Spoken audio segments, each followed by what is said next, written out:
The Galactic Council Chamber was a cathedral of light and shadow, where hundreds of species gathered to debate wars, trade, and survival. For decades, one truth had remained unchallenged. The Sarath would never fight. The Sarath were ancient, crystalline beings, shimmering like living sculptures of glass and light. They were known for their wisdom, their patience, and their refusal to ever raise a weapon. Legends said they had abandoned war millennia ago, choosing diplomacy over destruction. When conflicts raged across the stars, the Sarath offered mediation, not soldiers. Everyone assumed it would always be that way. So when humanity stood trial before the Council, accused of spreading violence through the galaxy, no one expected the Sarath to intervene. The evidence seemed damning. Human fleets had clashed with the Jakor, had resisted Tharn domination, and had shattered Xyric's incursions. Other species saw only aggression.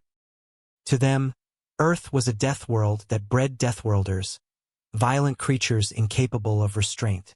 The Council Chancellor's voice boomed. Humanity stands accused of destabilizing the galaxy.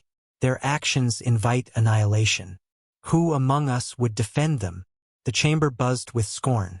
The Orcs snarled that humans were savages. The Velkur hissed about apes wielding fire. Even neutral races kept silent.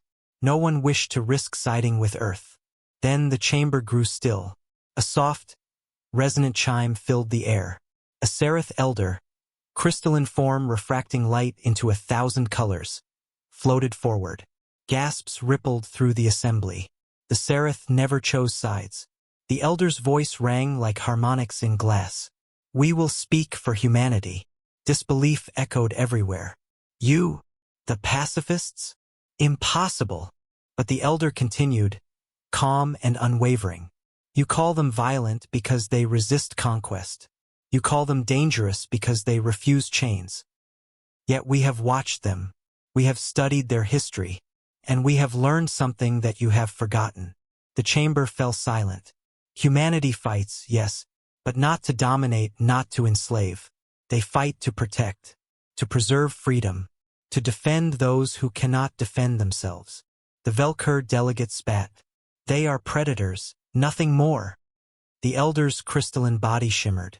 And what predator feeds its young with such devotion? What predator builds art, music, stories, even in the ashes of war? They are not predators. They are guardians born from a harsh world. And sometimes, guardians must bare their teeth. A hush spread. For the first time, the Council considered humanity not as aggressors, but as protectors. But words alone could not sway warlords. The Council demanded proof. So the Sarath did something unthinkable. For the first time in 10,000 years, they pledged soldiers, their own kind, to stand beside humanity. It was said the galaxy trembled that day. The Sarath were not warriors in the traditional sense. They did not wield guns or claws. Instead, they unleashed something far more terrifying. Crystalline constructs, living war forms shaped of light and resonance, powered by the Sarath's very essence. Where they moved, enemies fell. Not burned, not torn apart, but shattered in sonic waves of precision. And always, alongside them, were human marines, rifles blazing, voices raised in unbreakable defiance. Flesh and crystal side by side. The first battle was against the Jakor, a hive species that had long preyed on weaker races. When the Jakor swarms descended upon a frontier colony, they expected an easy slaughter. Instead, they met an alliance no one had predicted. Human infantry held the line, refusing to yield.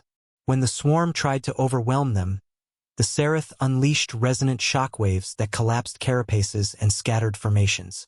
Together, they advanced, each covering the other's weaknesses. A human sergeant, covered in blood and dust, shouted to a Sarath beside him. Didn't think pacifists could fight like that. The Sarath's crystalline body pulsed with quiet light. Didn't think Deathworlders could protect like this. By battle's end, the Jakor hive ships burned. Humanity had not stood alone. When word spread of the victory, everything changed. Species that had feared Earth began to reconsider. If even the most peaceful race in the galaxy had chosen humanity, perhaps humans were not destroyers, but defenders. The council convened once more. This time, when the Chancellor asked who would speak for humanity, dozens of voices rose. And in the archives of the galaxy, a new truth was etched. The Sarath had never fought for anyone, until they fought for humans.